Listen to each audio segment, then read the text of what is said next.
Coming up on Sports Center, the two sides of the NFL strike are talking again, but only among themselves. Management met in New York. The player reps will meet in Chicago. Meet me in St. Louis. So say the San Francisco Giants as they're ready for the National League Championship Series. Gail Gardner reports. He's not retiring, but Mike Bossy, unfortunately, will be on a hockey sabbatical this year. All that and much more coming right up.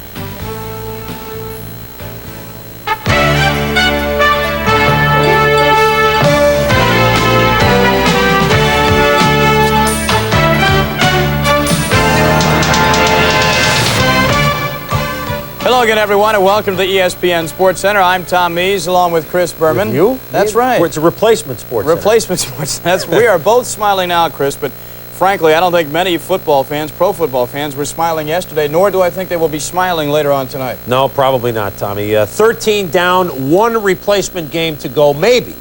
As the NFL strike entered its 14th day, the Players Association is about to huddle in Chicago in an effort to come up with a plan that would start contract talks again. Larry Burnett is in Chicago, and he reports that in an hour, 7 o'clock Central Time, the NFLPA Executive Committee will meet to come up with perhaps a new game plan. Then at 9 Central Time, all the player reps from the 28 teams will meet to be appraised of the situation, a situation that may become urgent as several teams are possibly thinking of reporting en masse this week. Meanwhile, the Executive Committee of the NFL Management Council met in New York to assess things. Miami Dolphins owner Joe Robbie says yesterday's football wasn't all that bad. If the fans know this is the only kind of football they're going to have and see that it's highly competitive and entertaining, and I'd challenge anybody to say that Seattle game wasn't entertaining, why then I think the people are going to start supporting it. As far as the games were concerned, I'm talking mainly from our game that I saw. Our team played very, very well, and we were very pleased. We won. That's what we're really trying to do, and we were pleased that we won, and the attitude of the players and the fans that were there seemed to enjoy it. The urgency now, of course, on the NFLPA. They know that they must get the contract talks going again this week. Perhaps tonight is the night that Gene Upshaw and company will change their stance a little bit to try and force Jack Donlin and company back to the bargaining table. Let's hope so. It is time for at least the two sides to talk to each other, not only amongst themselves. Well, let us hope so indeed, Chris. Meanwhile, this being week 1 of the replacement season of the National Football League, I just knew that today's edition of Sunday's Sidelines would be very interesting.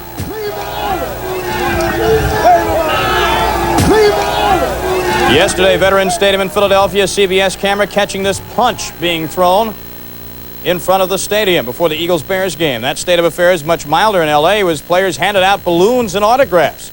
For those inside the stadiums, it was a lonely sight, like this side at Vet Stadium in Philly. Mile High Stadium in Denver, not sold out for the first time in 18 years. RFK Stadium in the nation's capital, 159 sellout streak is now over. The replacement Cowboys won't be called America's team. Look at them. 5 of them failed to down this Buzz Sawyer punt. It goes for a touchback. Even the simple plays were made interesting, very interesting. The Eagles and Bears make like the football is a greased pig. Hey, guys, it's not made out of pigskin anymore, but you wouldn't know it by this play. And Lions fans, well, they were tolerant to a point. Meanwhile, at Vet Stadium, this said it best, it was sad.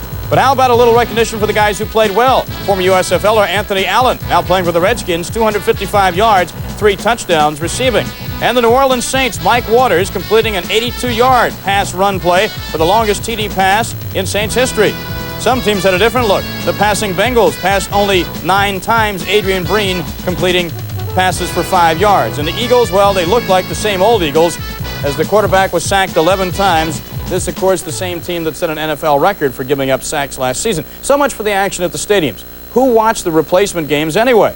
Well, apparently a lot more than had been originally predicted. For whatever reason, in major markets, the ratings were not bad. CBS, which had a doubleheader yesterday, reported that overnight ratings were down only 10% over the last NFL games 2 weeks ago. Ratings for the second game of the doubleheader, however, dropped 36%. NBC, which uses slightly different methods to compute ratings, said their early games were down 9%, their late games down 49%.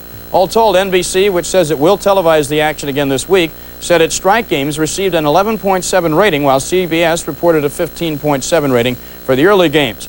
ABC received a 6.3 rating for its baseball game between the Tigers and Blue Jays, much higher than usual against the live NFL football. But was it any given Sunday? Indianapolis winning on the road by 41 points. Houston winning in Denver by 30 points. No, it wasn't any given Sunday. Monday night replacement ball in the Meadowlands. It's the 49ers at the Giants. Now, Bob Galliano will be the new Joe Montana tonight. As for the Super Bowl champions, Monday night, he will come out of the Meadowlands darkness and into the spotlight as the starting quarterback for the Super Bowl champion New York Giants. But his number is 9, not 11, and his name is a much harder one to pronounce than Sims.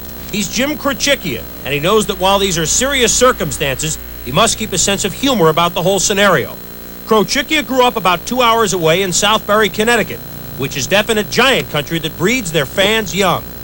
My father's been a Giants fan for many years, and I grew up watching the Giants every Sunday and living and dying with them on Sunday. So it's a big thrill to be here, you know, going to training camp with them and staying as long as I did and get to know some of the guys that I followed to the Super Bowl last year. It's a big thrill, and I'm just happy to be playing football for them right now. Krochickia always had an arm. Back at Holy Cross High School in Waterbury, Connecticut, in 2.5 years, he threw 44 TD passes. Then it was on to Penn, where as a junior and a senior, he quarterbacked the Quakers to a pair of Ivy League championships and a 17-2-run record, including 10-0 last fall. This summer, he was a Giants free agent, looking over the shoulders of 3 established QBs named Sims, Rutledge, and Hostetler.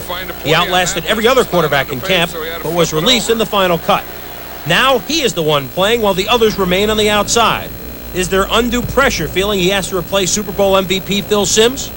Phil's a great player, and I don't try to compare my abilities with his. I mean, he's a proven NFL quarterback, and I'm just starting out. You know, I'm not trying to walk in his footsteps or do anything that he's done. I'm just trying to learn the system and produce on my own level as well as I can, and play as hard as I can and try and be competitive. Well, he knows what we're doing because he was here before, and, you know, I like his arm. He has a good, strong arm, and he's a smart kid. And, you know, he has the advantage, though, of being here for, you know, during training camp, so he's kind of familiar with what we're doing. It's not all new to him. He may play 1 week, he may play 6 weeks, who knows? But a man who has dreamed all his life about playing for the Giants must have a thought or two about playing a game that's drawing closer as we speak. Geez, we go on Monday night and beat San Francisco, and then the strike's settled, and I make a roster somewhere. Here? Hopefully. Well, that's the dream of a lot of guys. And apparently, when they do settle, probably, Tommy, the rosters will go to 49, and some of these guys will be 46, 47, 48, and 49. An Ivy Leaguer to lead the champs tonight. You know what gets me, though, is the audacity of a guy like Tex Schramm from Dallas and Joe Robbie of Miami actually trying to tell the American public that these replacement games are entertaining football. I mean, who do they think we are anyway? Some of the games were okay, but, well, in any case. All right. Coming up next, a preview of the American League Championship Series in baseball between Minnesota and Detroit. In Minnesota, the Twins have already rehired their manager, Tom Kelly. Meanwhile, the Giants are in San Francisco. They're in St. Louis now. They've taken giant steps the last 2 years, and now they want it all. They tangle with the Cards tomorrow. Gail Gardner has a preview. Sports Center is being brought to you by Michelob Light. Super premium taste in a less filling beer. Who says you can't have it all? When the sun goes down, gonna light up the night. Silver label, red light. I'll taste that's right. Gonna light up the night. Michelob Light. Gonna light up the night. Wait for it. Light up the night. Wait for it. Light up the night.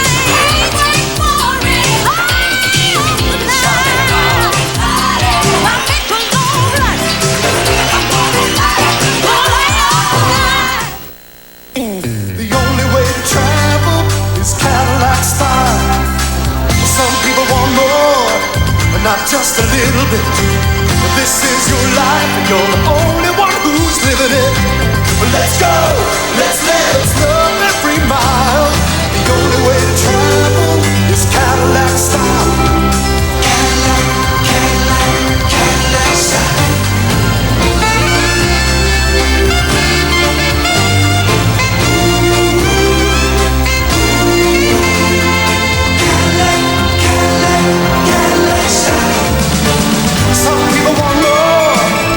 Just a little bit. This is your life, and you're the only one who's living it. Well, let's go, let's love every mile. The only way to travel is Cadillac style. Cadillac, Cadillac, Cadillac. Lester's grandson's flying on business to the Far East. How far? Dayton? Nope, Taipei. You can't get there from here. Anybody tell Lester? No airline flies to more of the world from more of the U.S. than Northwest. A couple of years ago, the San Francisco Giants had just finished another season in which they lost 100 games, while the St. Louis Cardinals were on their way to the World Series. 2 years later, the Cardinals are back in the playoffs again, but surprise, so are the San Francisco Giants. Just 2 years after disaster, here they are in the postseason show. Gail Gardner takes a look at Roger Craig and his Giants then and now.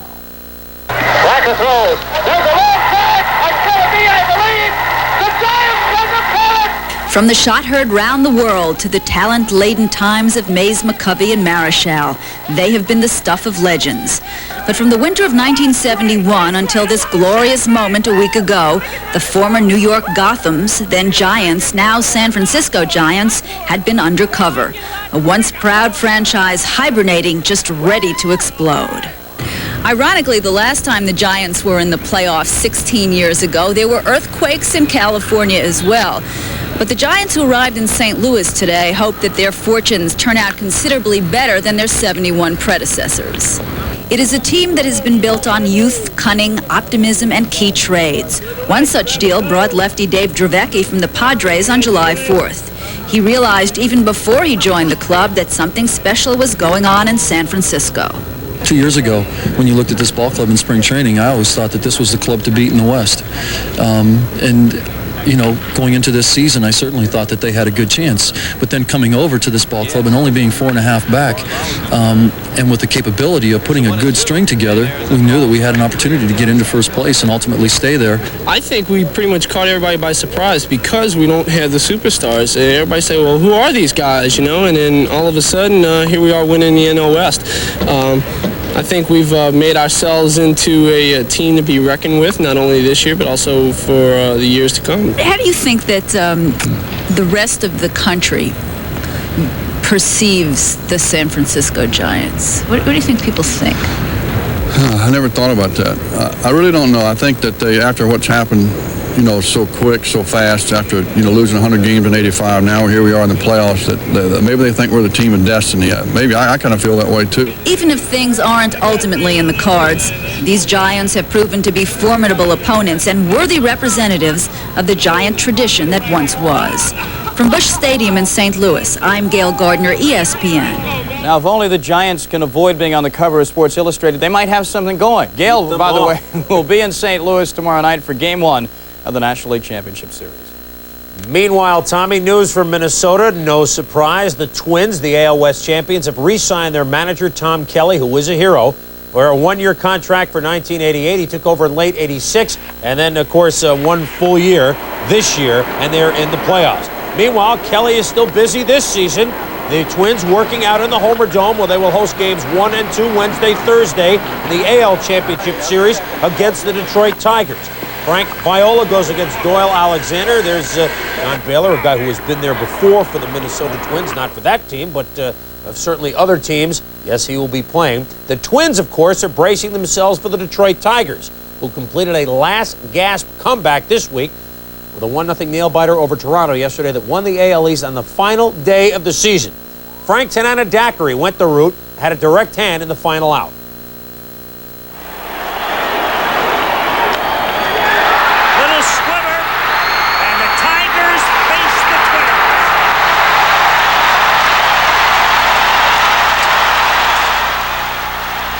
The Detroit Tigers, who played so bad the first 6 weeks nobody thought they'd ever get close to the championship, are now playing postseason ball again.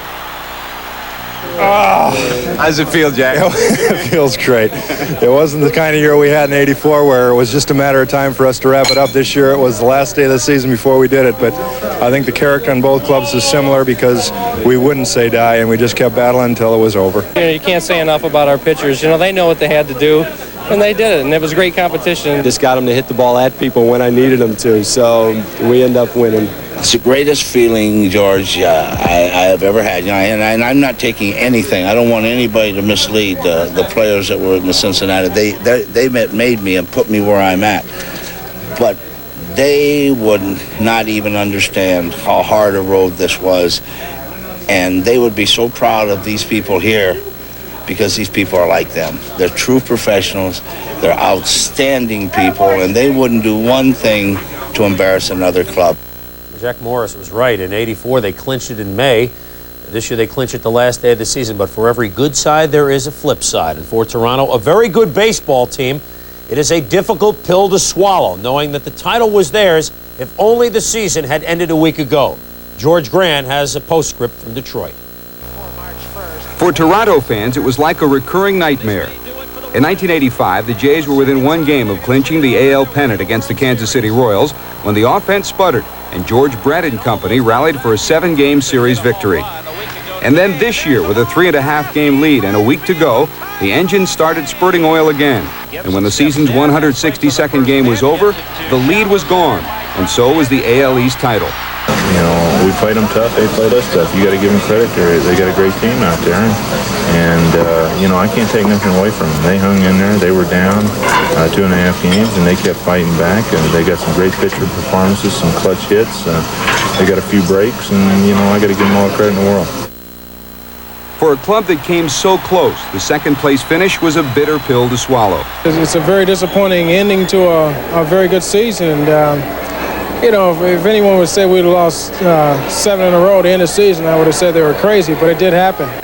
I really haven't found a word to describe the frustration that I've gone through. It's, you know, you want to go out and you want to be a part of the team, but it just wasn't meant to be. You know, fate was in our own hands, and we just didn't do it. The culprit in the 1987 collapse, first and foremost, silent bats.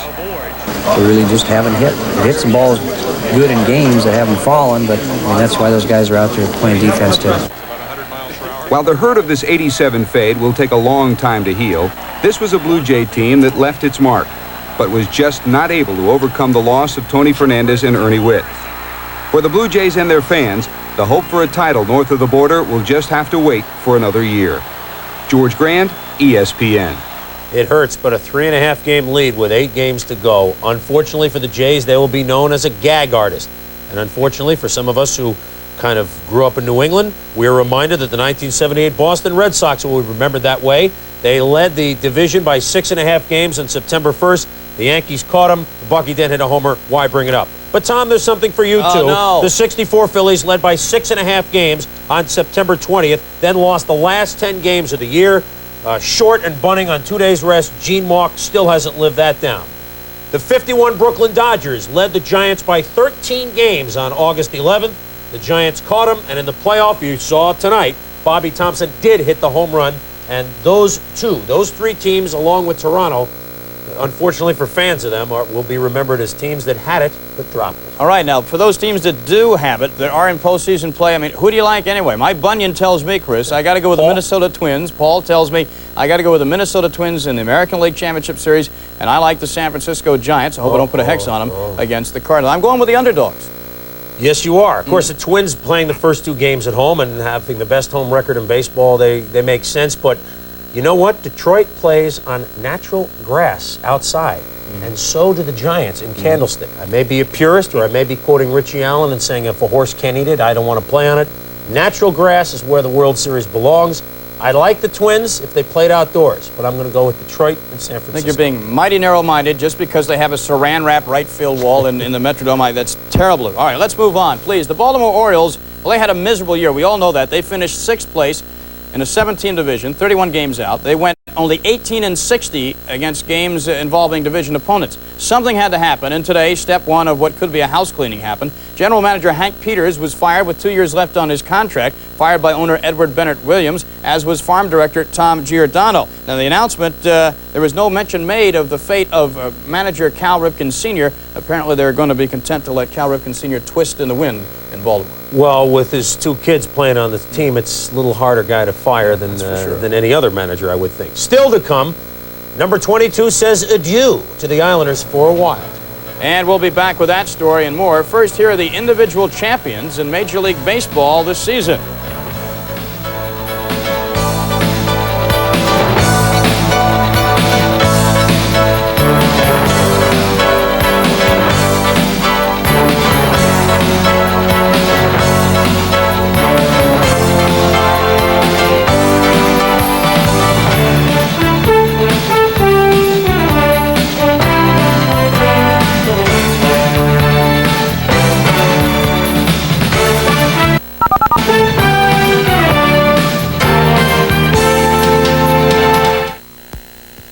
If you own a house, you gotta own a shop vac. This baby's got the power to pick up almost anything. Got broken glass, nails, or wood chips?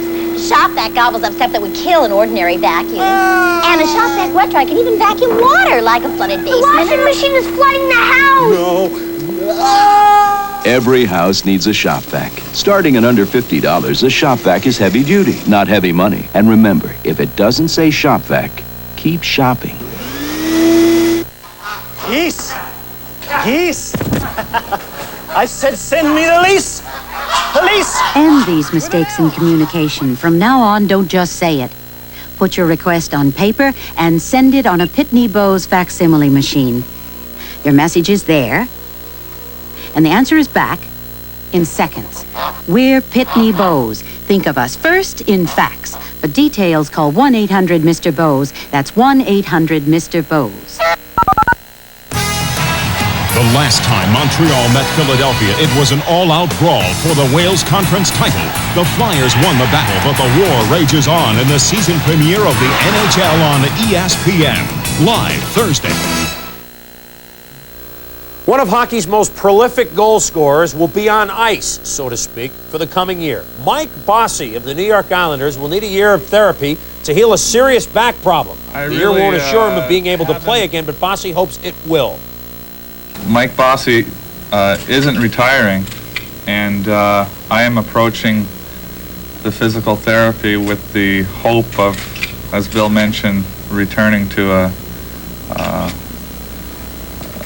a normal way of living. I'd like to pick my kids up again without thinking of my back, but also with the hope that the problem will clear up and that at some point I will be able to put my skates on again and play for the New York Islanders.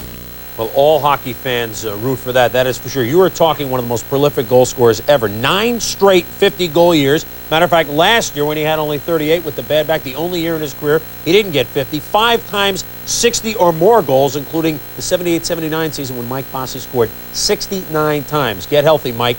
We'll all miss you this year. And I know it seems impossible, but the NHL season opens this Thursday night. We'll open it up with the Flyers and the Montreal Canadiens from Philly at 7:30 Thursday evening. But before the season opens, the annual waiver draft today, and there were some named players changing uniforms. Here's a list of some of them. Willie Plett, just obtained by the Rangers, goes from New York to the Bruins. Randy Boyd goes from the Islanders to the Canucks. Defenseman Risto Siltanen goes from the Nordiques to the New Jersey Devils. Reijo Ruotsalainen, should he decide to come back to the NHL, he's now in Europe, he'll have to go play for the New Jersey Devils. Charlie Simmer, this is a key pickup for the Pittsburgh Penguins. He goes from the Bruins to Pittsburgh. And Ed Hospodar, yes, he's still going to be playing hockey this year, Chris. The Flyers let him go, and he will go from Philadelphia to Buffalo. Pat Griskus of Waterbury, Connecticut, was not your ordinary athlete or ordinary person for that matter. All of us suffered a loss this past Saturday when he was killed while training for the Ironman triathlon in Hawaii when his bicycle was hit from behind by a cement truck. He was not widely known, but those who knew Pat Griskus knew of his strong determination to improve his athletic abilities, and the obstacles that stood in Pat's way were extreme. At age 19, his left leg was amputated following a motorcycle accident. This loss kept him away from sprinting events, but he soon became a premier amputee endurance athlete. He holds the world record for amputees in the marathon, just over 3.5 hours, and was also the only amputee ever to compete in and finish the Ironman triathlon. It was this event, which takes place this Saturday, that Pat was training for when he was tragically killed. His determination was contagious. Here talking before the 1985 Boston Marathon. You could always do better. If you can do a 340, you can do a 339, and so on. You could always do better. And when you stop, thinking in those terms, then something has gone out of your life. This past weekend, the world of sports lost one of its finest with the death of Pat Griskus. He leaves behind his wife, Robin, and an 8-month-old daughter, Laura. Pat Griskus was 39.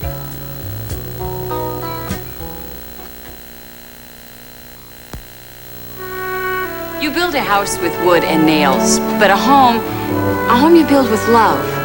Soon the Hansons will raise their children here. Put pictures of them up on these walls and see their oldest coming down these stairs, going on her first stage. That's why only one paint will ever be good enough for this home. Benjamin Moore, They wouldn't use anything less, not on something that means this much. Would you? When something means so much, see your Benjamin Moore dealer. At Intercontinental, 3 out of 4 of our guests are so pleased they return again and again. From New Orleans to Sydney to London. Intercontinental, again and again. From Hong Kong to Rio to Paris. Intercontinental, encore et encore. From Singapore to Maui to Athens. Intercontinental, parli che parli. And in New York for friendly sophistication. Intercontinental, again and again. For 100 hotels around the world, call 1-800-33-AGAIN. Hi, I'm Pat Hayden for Yashica. From the opening kickoff, the best way to catch all the action is to trap it with Trap Focus. With the new Yashica 230 AF 35mm autofocus SLR camera. It's so easy to shoot great moments in standard autofocus or follow a player in continuous focus. So no matter what situation you shoot in, you'll catch it all. Off! With the Yashica 230 AF. Yashica puts a new focus on photography.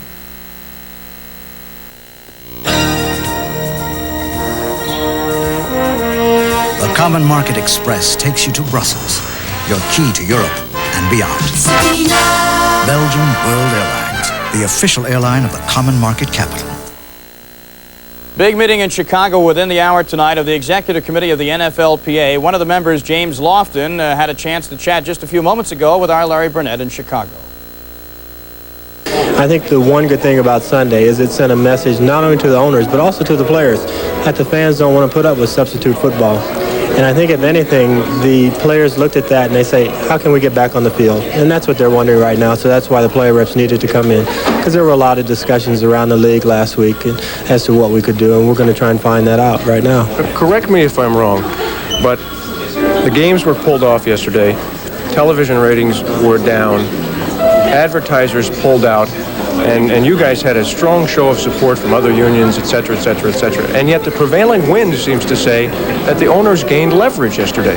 I don't understand that. Well, I really don't understand that either, but, it doesn't matter who has the upper hand right now. What we want to do is get the deal done.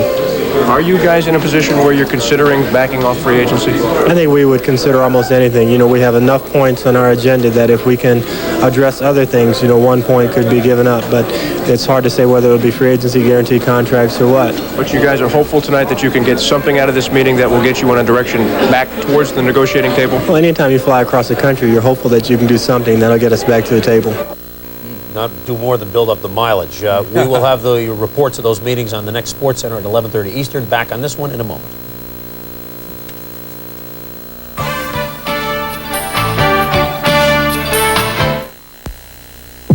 You are about to witness an incredibly effective fitness machine. Airdyne from Schwinn, the only machine of its kind that lets you exercise your lower body and upper body together for maximum cardiovascular benefits and healthy muscle tone.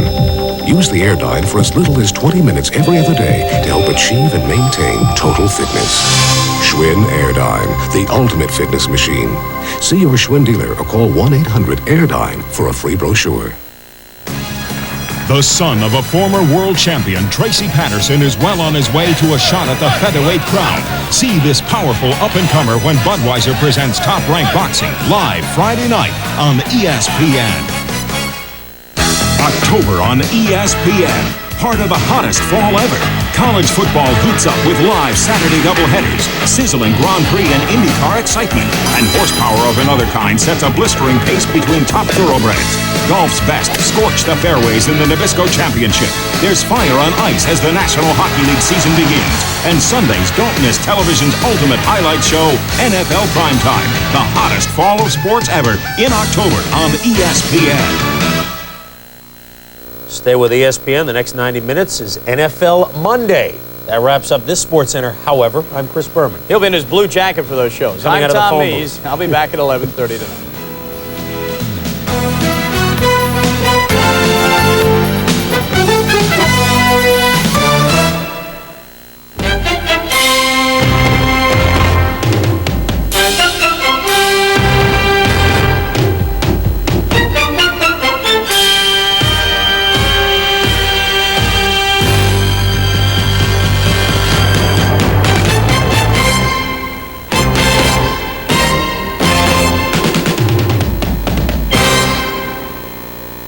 once again, everybody, I'm Chris Berman, and welcome to Monday Night Memories.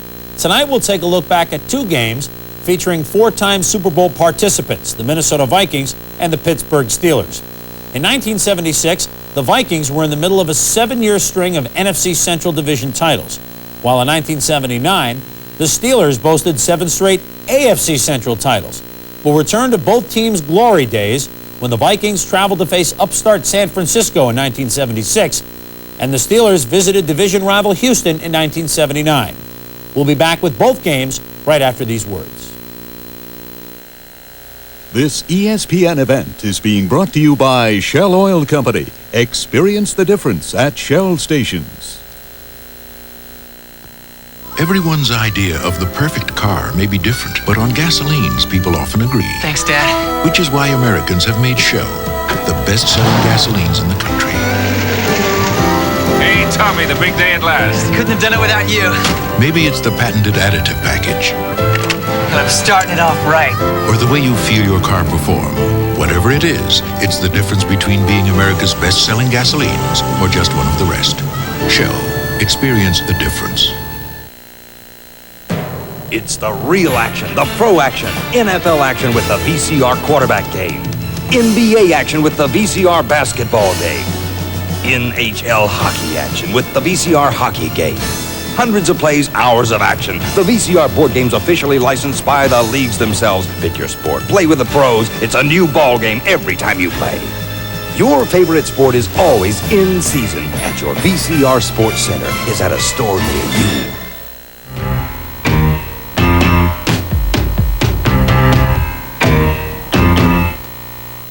By week 12 of the NFL's 1976 season, eventual NFC champion Minnesota had already clinched first place in the Central Division.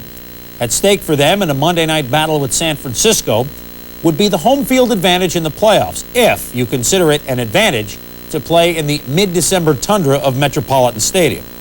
The Vikings had an explosive offense. Fran Tarkenton, Chuck Foreman, and Ahmad Rashad would propel Minnesota to its 4th Super Bowl appearance.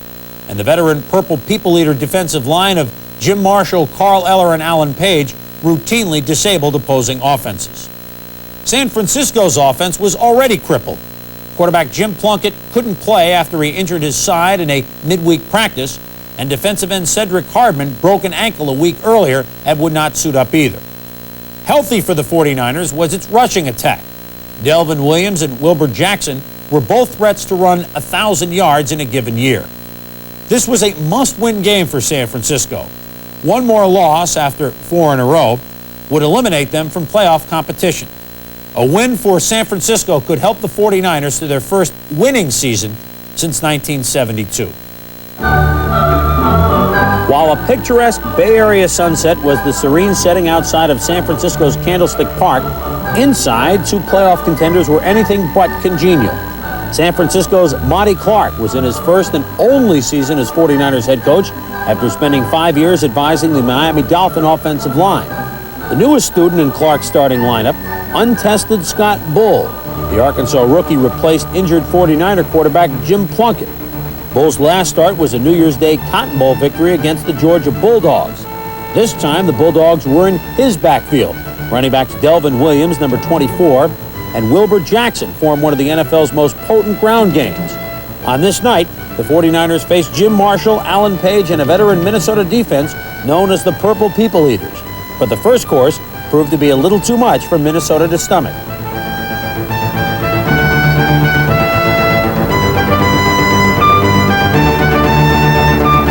Delvin Williams would rush for 1,203 yards in 1976, a new San Francisco record. He went on to earn All-Pro honors that year, the NFL's number 3 rusher behind legends O.J. Simpson and Walter Payton.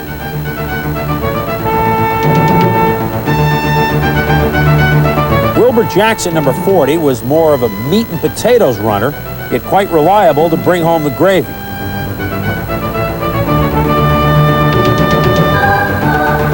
Jackson scored the game's first touchdown, culminating a 51-yard drive as San Francisco quickly established a running game that would take the early pressure off of Scott Bull.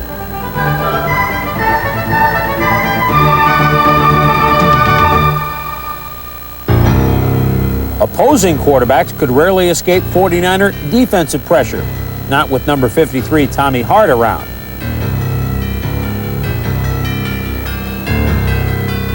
Hart's 16 sacks led the team, and he was named the starter in the Pro Bowl.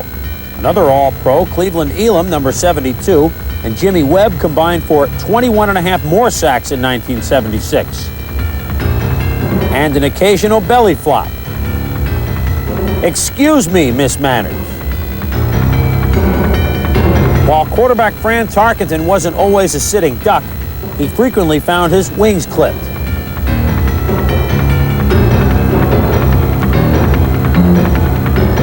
The 49er Gold Rush led the league in sacks and treated running backs with similar disdain.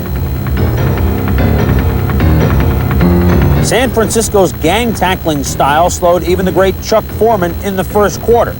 However, Foreman did go on to run for 93 yards in the game. The 49ers' next possession netted a 45-yard field goal by Steve Mickemeyer, increasing San Francisco's lead to 10-0. Tarkenton could do no right against the 49ers. He tried tossing a glider, but San Francisco's radar detected it early.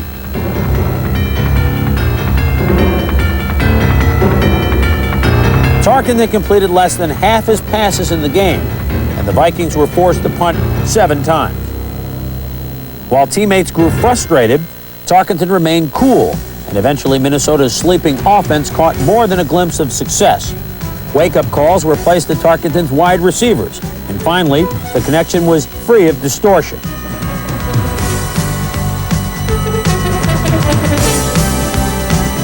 Tarkenton first singled out number 28, Ahmad Rashad, the all-time Minnesota reception leader.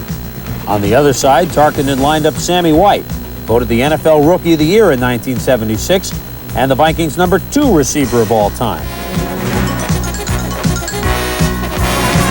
This touchdown brought the Vikes to within 3 points, 10-7. Then Tarkenton went right back to Rashad, who was finding a home behind the 49er defense.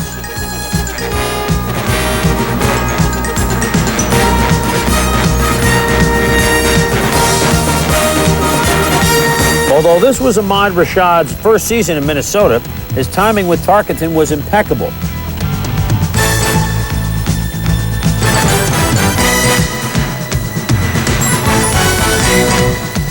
A replay of this touchdown shows how Rashad occupied cornerback Bobby Taylor until the last possible moment, then broke free to meet a perfect touchdown pass.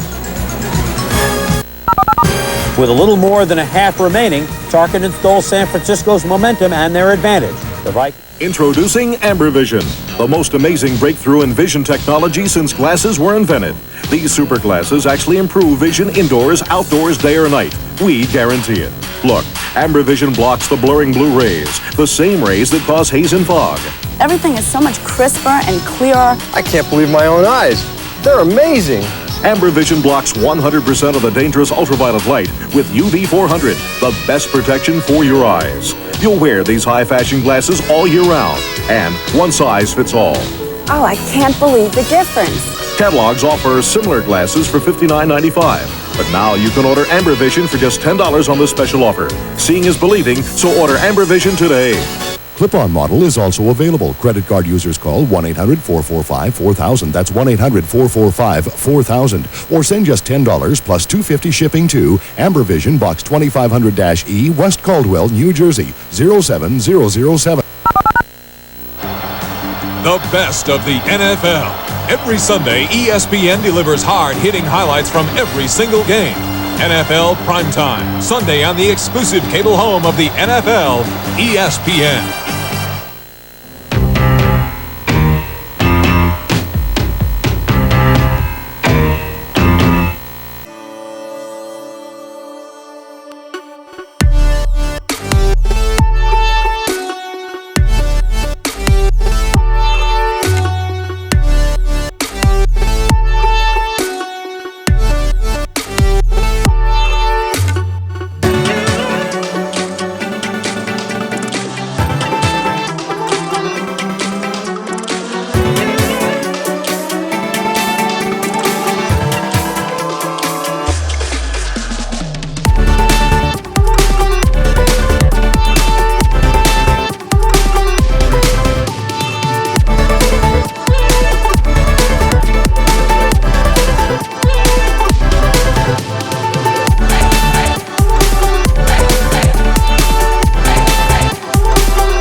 for Bull in the second half.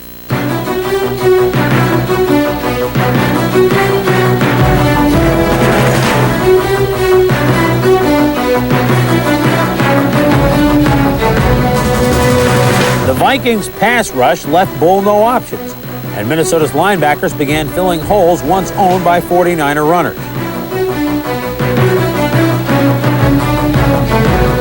The real Minnesota defense had finally surfaced, a defense that makes its own breaks by putting pressure on the quarterback. NFL all-time interception leader Paul Krause, number 22, swiped this Scott Bull pass. Fran Tarkenton once again was in position to give Minnesota the lead, but the Viking offense sputtered.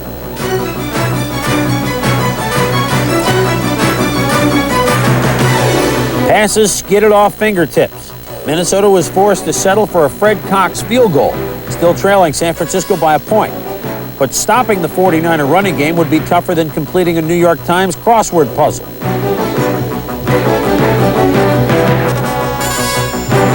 Pro Bowl wide receiver Gene Washington caught only one pass this night, but he wasn't needed for any more.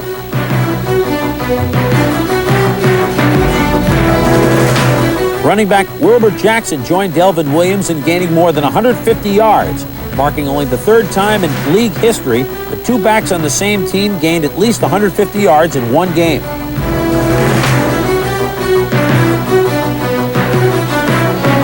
This run by Jackson set up a 38-yard field goal attempt for Steve Mickemeyer. The kicker made his second three-pointer of the night, and San Francisco extended its lead to 20-16 midway through the fourth quarter.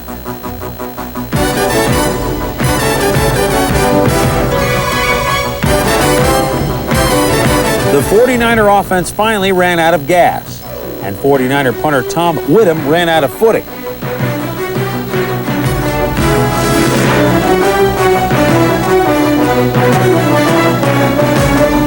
This botched 33-yard punt gave the Vikings good field position at the San Francisco 47-yard line. 1:19 remained, and with Minnesota trailing by 4, Tarkenton had only the end zone to shoot for. The scrambler appeared trapped for a 23-yard loss, but as he did for 18 years, Tarkenton served only the minimum sentence. He took a 15-yard intentional grounding penalty instead of the sack, stopping the clock in the process. Tarkenton then completed two passes, this one to Bob Grimm, landing the Vikings on the San Francisco 31. Time was not on Minnesota's side. With only 3 seconds remaining, Tarkenton hoped for one more miracle from his golden arm.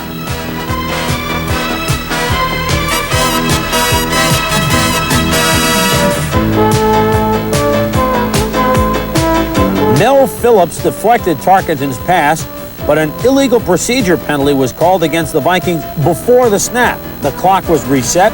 Minnesota was granted one more life.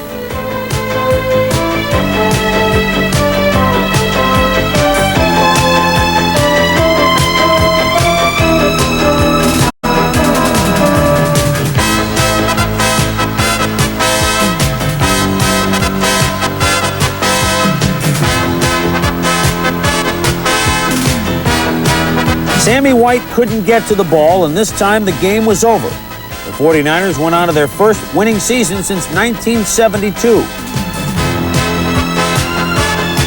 Meanwhile, the Vikings would make it all the way to Super Bowl 11, their fourth Super Bowl appearance in 8 years.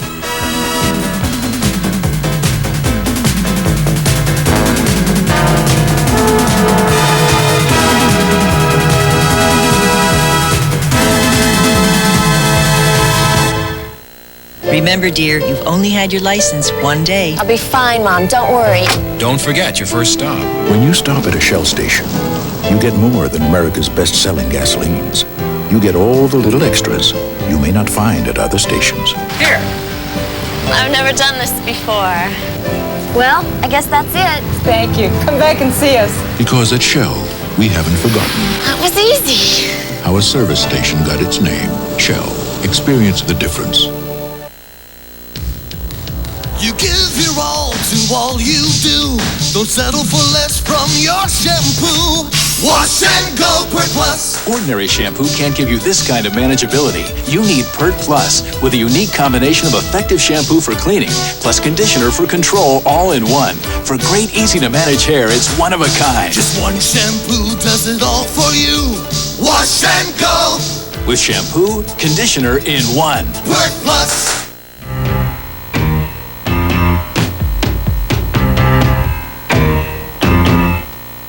The San Francisco 49ers and the New York Giants make up one of the great playoff rivalries of the 80s. The two teams have squared off in the postseason the past 3 years, and twice the winner has gone on to win in the Super Bowl. In the late 1970s, a similar rivalry existed in the AFC, where arguably the two best teams in football resided in the rugged Central Division.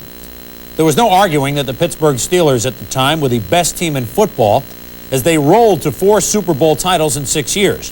In 1979, the Steelers were coming off their 3rd Super Bowl win, but they had begun to feel the heat from the division rival Houston Oilers. The Oilers felt they were good enough to win it all if they could get past one obstacle, the Steelers. In 1978, the Oilers reached the AFC title game, only to be crushed in the Steel City. Head coach Bum Phillips entered the '79 campaign knowing the road to the Super Bowl traveled through Pittsburgh. After 14 weeks, Phillips' team had built a 10-4 record, but was still a game behind the first-place Steelers. In Week 15, the Steelers traveled to Houston for a Monday night meeting, and a victory would clinch their 8th straight division title. But the Oilers hoped to have a say in putting an end to the Pittsburgh dynasty. In the Old West, sundown was generally regarded as the time for a showdown, and things were no different in Houston on December 10th, 1979. For it was on this evening that more than 55,000 fans packed themselves to the roof of the Astrodome to root their hometown White Hats against the Black Hats, who had stampeded into town. It was the Houston Oilers against the Pittsburgh Steelers in an old-fashioned draw at 20 paces. The Oilers' big horse was second-year running back Earl Campbell. Campbell led the league in rushing his rookie season and was named the league MVP and was well on his way to a repeat performance in 1979. But Coach Bum Phillips and the Oilers would be saddled with stopping a potent Pittsburgh offense led by quarterback Terry Bradshaw, who was boasting his best numbers as a pro. The two teams were considered the strongest Super Bowl contenders in the AFC, and the winner could ride an important victory into the playoff roundup. Bradshaw hoped to put the issue to rest early, as his first completion went for 41 yards to tight end Benny Cunningham. But the Oiler defense wasn't about to be intimidated, and when the Steelers gambled on 4th and 2, running back Rocky Bleier had no chance to fight back.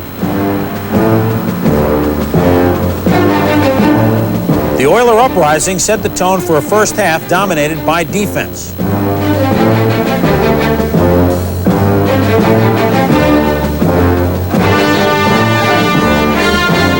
Campbell managed just 36 yards and a 2.2 average for the first 2 quarters, and the rest of the Houston attack fared little better.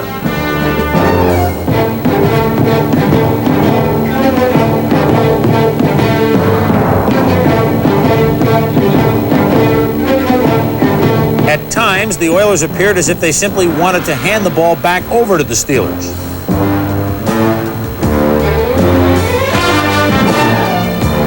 Though cornerback Mel Blount dropped this gift interception, safety Donnie Shell would later catch his prize.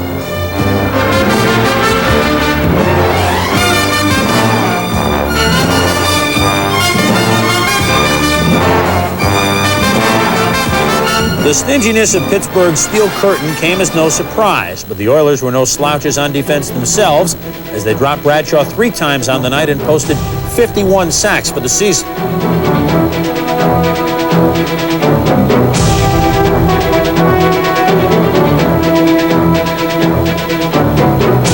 But Houston's biggest strength was forcing the turnover. The Oilers would lead the league in takeaways with 50 and would intercept the league-high 34 passes.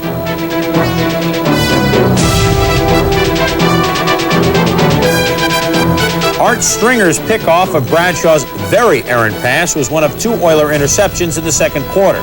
The second came by number 52, Robert Brazile, who returned it 26 yards to the Steeler 25-yard line.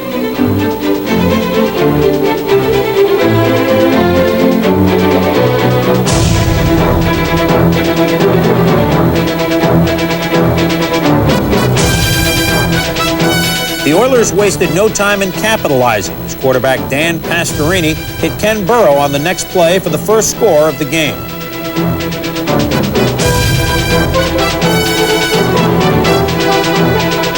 Another look at the touchdown shows that Pastorini was provided with outstanding protection in order to spot Burrow over the middle.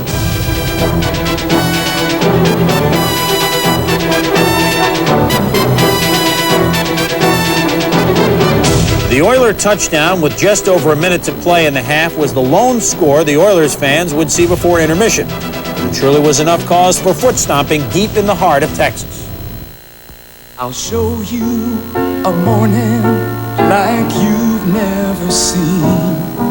I'll show you a land where there's still room to dream. And you'll find the wonders that I've always known, 'cause I call Australia home.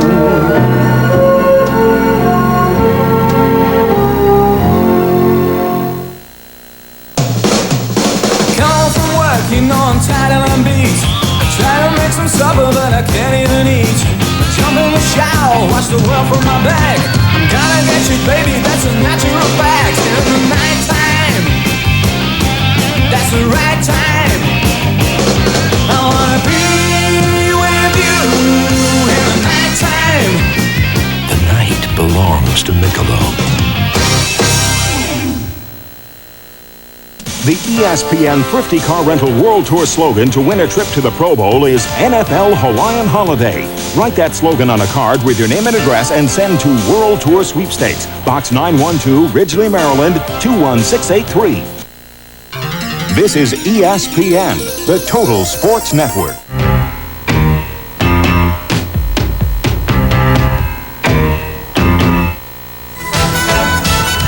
As the second half opened, the Oilers needed to shake some life into their struggling offense. Their defense, however, had been overwhelming.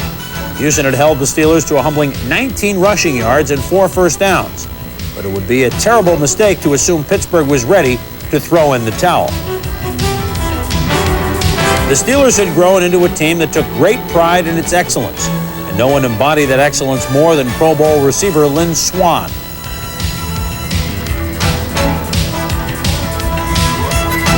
Injuries forced Swann to miss 3 games in 1979, but he still managed 41 catches, no matter how unorthodox.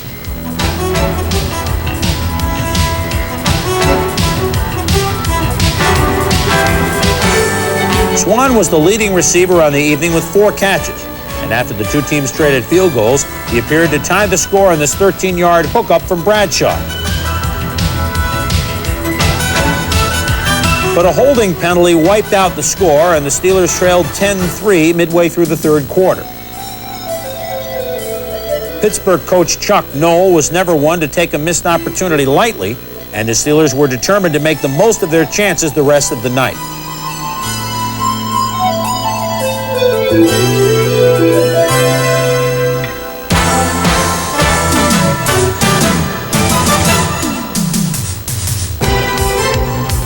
Steeler execution improved markedly in the second half, thanks in large part to running backs Rocky Blyer and number 32, Franco Harris.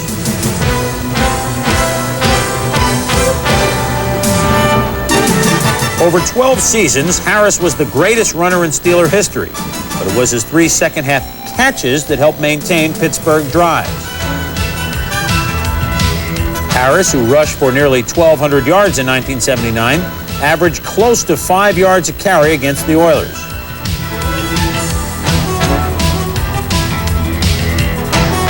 After the Oilers extended their lead to 13-3, the Steelers' rejuvenated attack called once more on Swann to get the ball into the end zone. Swann's first rushing touchdown of his career cut the Oiler lead to 13-10, but the Steelers weren't the only team to have awoken on offense.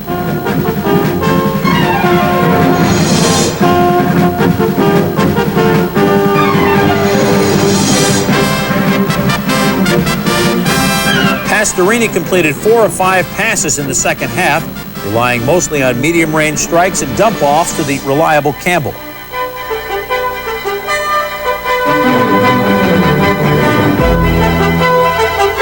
Campbell's ground game also picked up in the second half as he rushed for 73 yards in the final 2 quarters.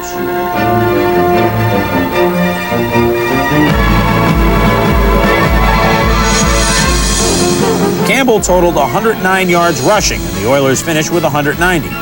Both marks were season highs given up by the stubborn Steeler defense. With the Oiler running attack in high gear, they capped a 69-yard fourth-quarter drive with a give to Rob Carpenter.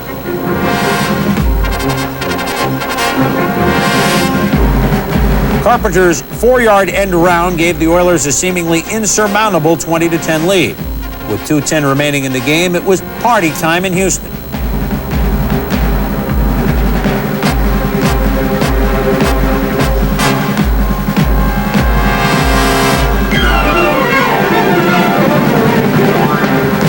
Carpenter's run marked the 12th straight play the Oilers had kept the ball on the ground. They had succeeded in tearing down the strong suit of the vaunted Steeler defense.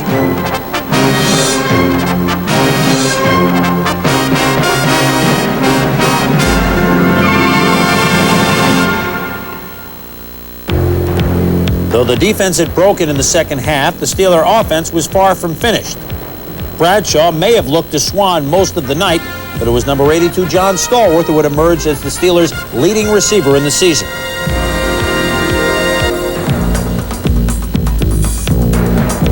And it was Stallworth to whom Bradshaw turned in a desperate comeback attempt.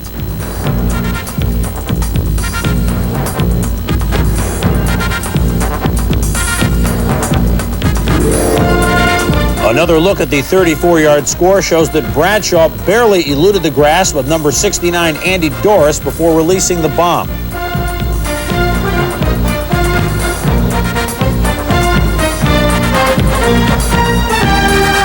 Stallworth's catch pulled the Steelers to within 3, and with 1:18 to go, an onside kick was their only hope for survival.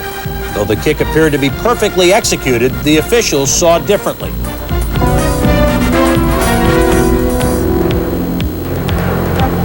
It was ruled that number 30, Larry Anderson, had touched the ball before it traveled the necessary 10 yards. And though Houston would take possession, they failed to run out the clock. But on the Steelers' final gasp, number 75, Jesse Baker, made the outcome official. Pittsburgh would clinch the AFC Central title with a win over Buffalo the following week. But 3 weeks later, the Steelers and Oilers would meet again in Pittsburgh for their second straight AFC Championship showdown.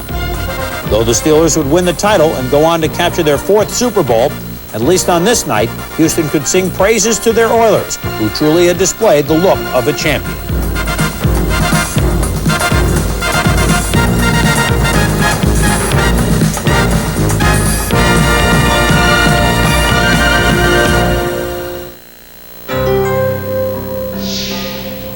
United can show you the old Hawaii where time takes a rest, and you can become yourself again. So come become Hawaii with the airline that's been her friend for nearly 40 years, United.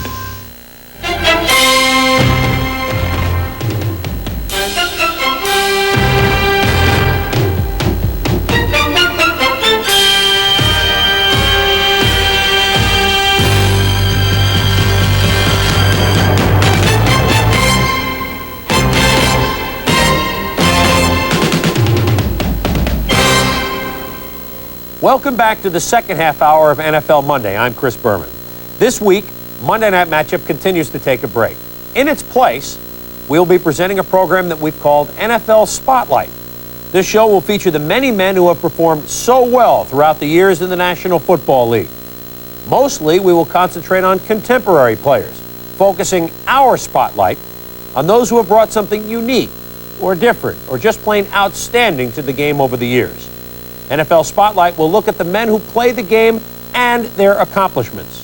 We'll be back with the first edition in just a moment.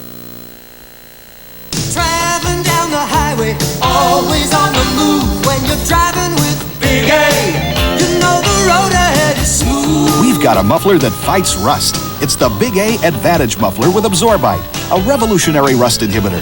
It helps absorb moisture inside the muffler before rust can start. Get the Big A Advantage. It puts rust at a disadvantage. Riding with Big A, you know the road is running smooth. Big A, the first letter in auto parts. Introducing the McDonald's Salad Team, an all-star lineup led by this year's most valuable player, Sharon Jones. She tosses a crisp salad. Go ahead, she tosses a cool salad. She tosses McDonald's salads fresh all day, every day. Sharon and the Salad Team, bringing exciting fresh taste to the salad game. This Bud's for all that you do. Today a landscaper, tomorrow a college student. Yep. Finally took your advice, Mike. You taught him. Already you're smart. All you knew. They say he's a lot like you. Yeah, you make America work, and this Bud's for you. Here's to you, Beechwood Age, for that clean, crisp taste that says Budweiser. To a future architect, and to a brother who made it possible. This Bud's for you. Once you look through a Minolta Maxim, you'll never see life the same way again. Maxim, the world's first SLR with built-in autofocus. 26 autofocus lenses capture the action as only you see it. You and Minolta Maxim bring creativity to life. The Maxim system. Only from the mind of Minolta.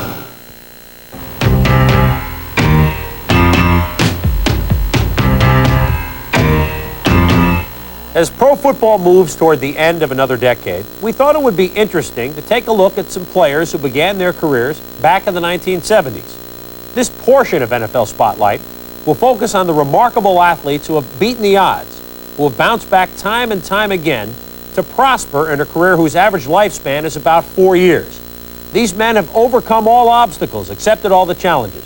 They are truly worthy of admiration and respect. One such performer is Pittsburgh Steelers wide receiver extraordinaire, John Stallworth. In the Super Bowl that marked the end of the Super 70s, the Pittsburgh Steelers, the most dominant team of the decade, claimed their 4th NFL championship. Their shooting star was fluid wide receiver John Stallworth. Bradshaw pumping, firing downfield. There goes Stallworth. He pulls it in at the 30, the 20, the 10, the 5, and it's a touchdown for Pittsburgh on the ball to Stallworth. And Stallworth beat Rod Perry. Oh, did he beat him?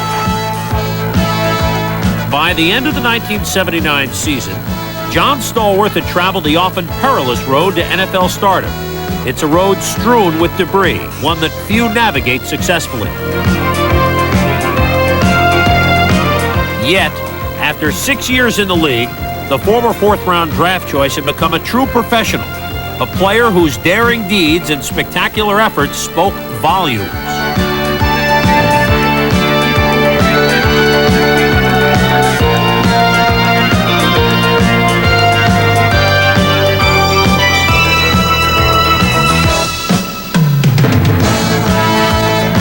But Stallworth the man was quiet and unassuming, not one to make public pronouncements about his achievements.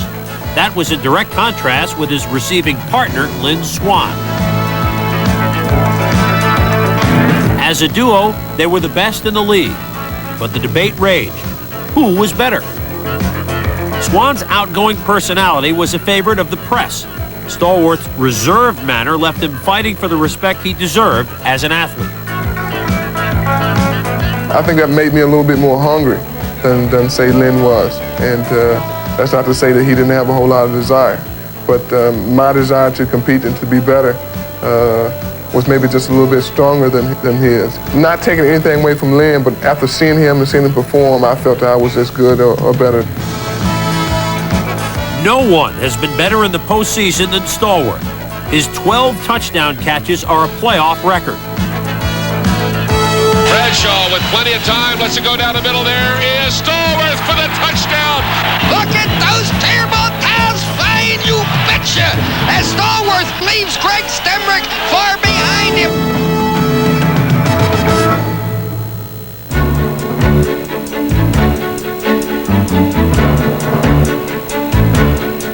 John is a very graceful, smooth athlete. By that I mean he doesn't look like he's going that fast or trying that hard, yet at the same time he's sliding and gliding and slipping through people and making them miss, making the spectacular plays, and he's just such a gifted athlete.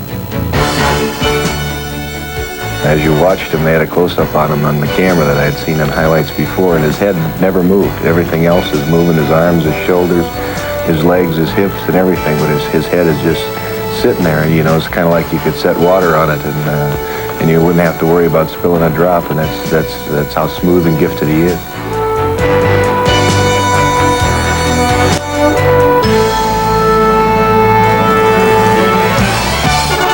As the 1980s took hold, Stallworth was forced to deal with the hard realities of NFL football. Injuries began to take their toll. In 1980, he was limited to 3 games. And then in 1983, for the first time, he was a holdout. When I got into training camp, I was pressing real hard for 2 reasons. Maybe to prove I was worth the money that they were paying me, and because I was behind. Consequently, I pulled a hamstring early in the season, missed 4 games, and that even added to the impatience that I was experiencing at that time. A contract gained, but another season lost to injury. The whispers got louder and louder. Was Stallworth finished? Those people with that attitude gave me more incentive to come back and do well, to prove that I was not washed up. Felt that I still had the ability to play the game, and felt that I was looking at it objectively and saying that and thinking that. Introducing the Pittsburgh Steelers at wide receiver, number 82, John Stallworth. In 1984, the proud Stallworth reintroduced himself to the football world. He simply had one of the finest seasons ever by a wide receiver.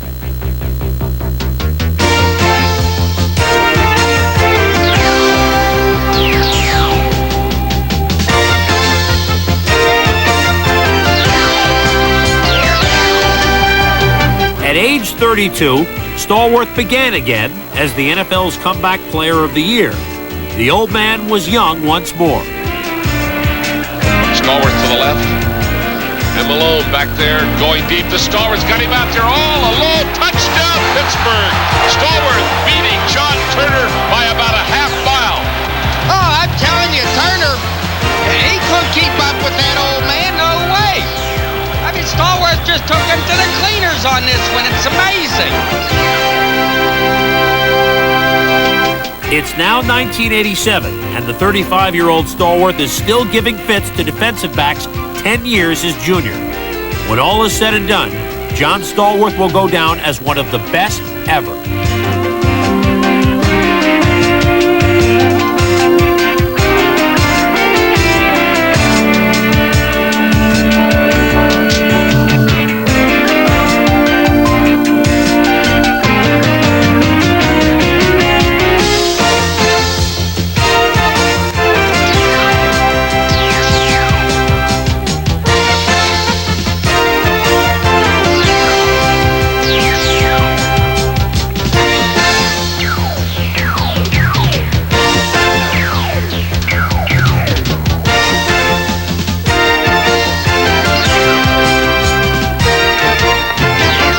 Stallworth and Swan certainly were a duo to marvel at. While Swan seemed to grab the headlines, and deservedly so, particularly for his Super Bowl performances, it was Stallworth who put together the 1,000-yard receiving seasons. In fact, Lynn Swan never even caught passes totaling 900 yards in any of his 9 years with the Steelers. Just a piece of information for the Swan-Stallworth dossier. And while nobody is doubting that Lynn Swan truly belongs in the Pro Football Hall of Fame, we would hope that John Stallworth will have a place waiting for him if and when he decides to retire from the Steelers. NFL Spotlight will continue to shine on a much more obscure player when we return right after this. The symbol of excellence, the legendary Rolls-Royce Silver Ghost, now recreated by Franklin Mint Precision Models in the official die-cast model authorized by Rolls-Royce Motor Cars Limited. The 1907 Silver Ghost, only one was ever built, and now it's recreated in an incredible model, hand-assembled from more than 127 pieces. Each feature is authentic. The removable spare tire, protectively coated sterling silver-plated trim, pedals, instruments, and engine details precise to the very last spark plug. A stunning collector's piece for home or office. To order, call 1-800-453-1800. Use your credit card or mail $30 and be billed the balance in 3 payments. The imported Silver Ghost with certificate of authenticity. Call 1-800-453-1800. The Rolls-Royce Silver Ghost. There's nothing quite like owning a Rolls-Royce. Game day has an excitement all its own. Get a complete college preview every Saturday morning. Plus, a look at the pro matchups before the action starts Sunday. No one sets the scene like ESPN Game Day.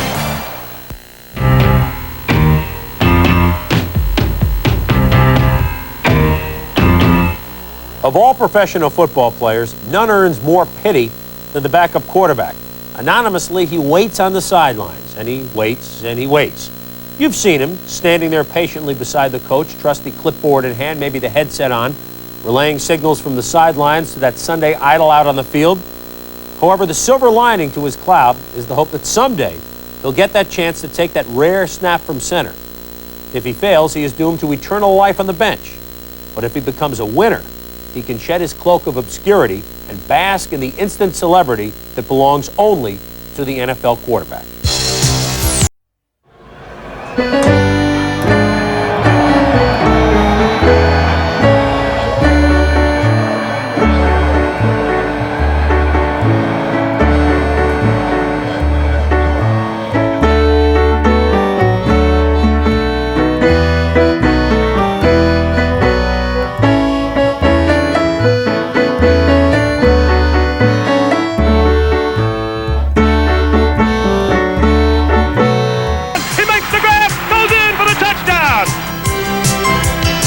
Wilson's poise in the pocket and strong, accurate arm earned him the confidence of his coaches.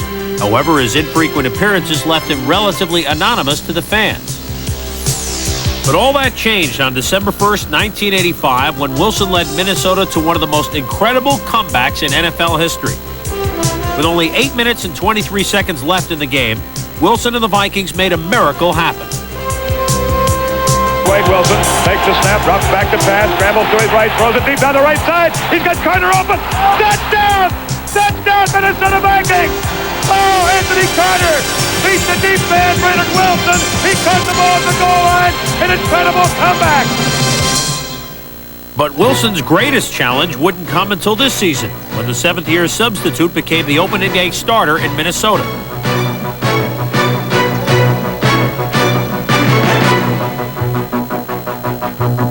Of Wilson's first 7 passes, 3 were intercepted as Detroit built a 16-3 lead. The moment had come for Wade Wilson to prove he had the mettle to make it as a starter in this league, or to be remembered as nothing but a perennial second stringer.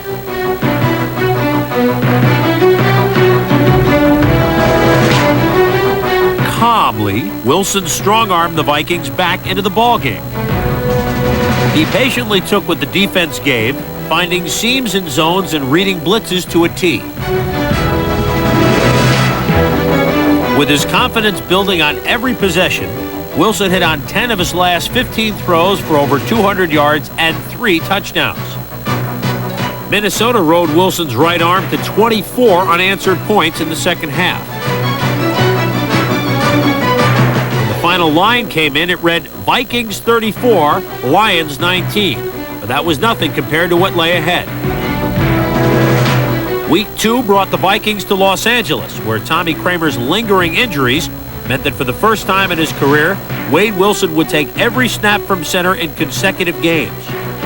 For a while, it looked easy, and 2 early TD passes put the Vikings up 14-0. But when the defense failed to hold the lead, Minnesota's new comeback kid had to do it again.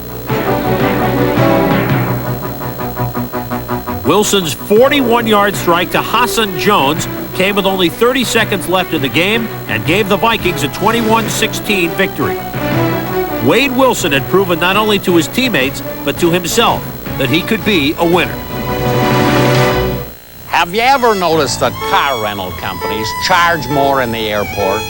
Now I choose Thrifty Car Rental. They're near the airport, but not in it. Hey, boss! So their overhead is lower. That's why Thrifty is so thrifty. Rent a Chrysler 5th Avenue, just $29.95 a day. Call 1-800-FORD-CARS. Hey, boss! You know you like Thrifty because it costs less. Now, wait a minute, Rochester. It's true. With every Budweiser enjoyed, the promise endures. The promise of genuine quality. Quality you can taste. Clean, crisp, Beechwood aged Budweiser. Always certain, always satisfying. Because we know you wouldn't have it any other way. That's why this Bud's for you.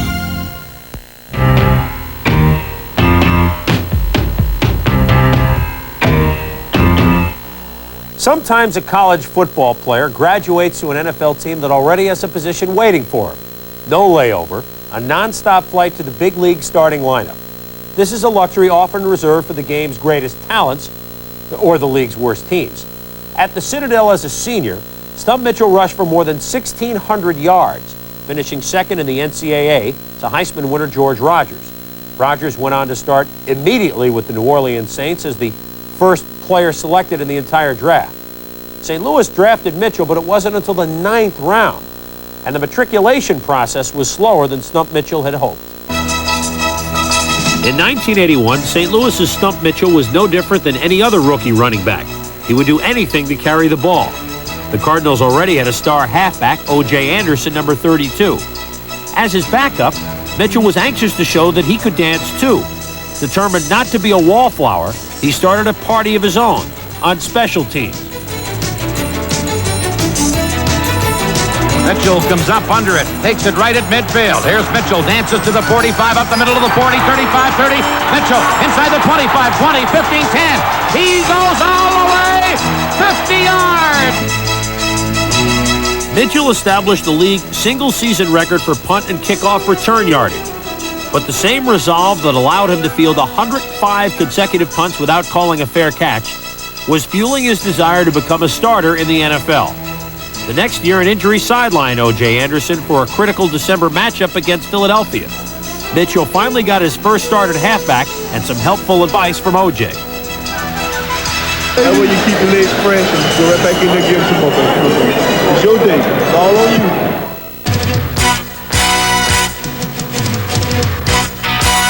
Stump was nothing short of spectacular.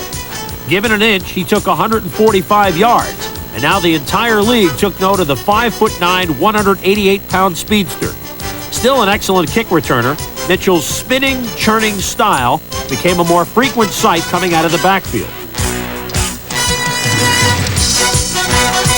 In 1985, Mitchell ran for more than 1,000 yards, replacing an often injured Anderson.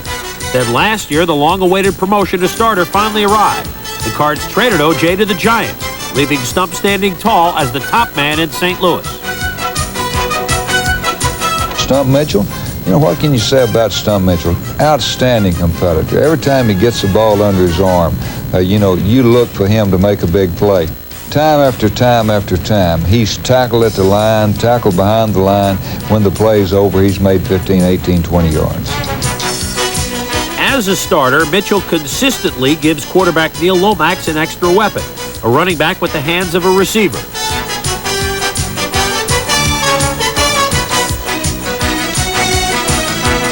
Lomax gets the snap, drops, here comes pressure. Steps up and throws, caught by Stump Mitchell. Oh, he's going to go.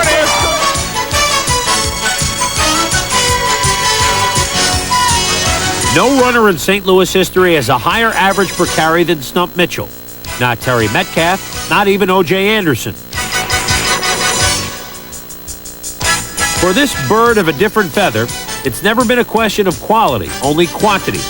From star kick return specialist to starting halfback, Stump Mitchell's patience has paid off.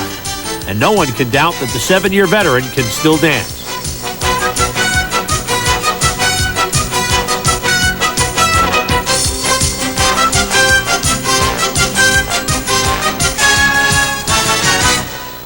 Interestingly enough, 2 years ago, Mitchell was the only 1,000-yard rusher to average at least 5 yards a carry. In fact, Stump has averaged close to 90 yards a start the past 2 seasons.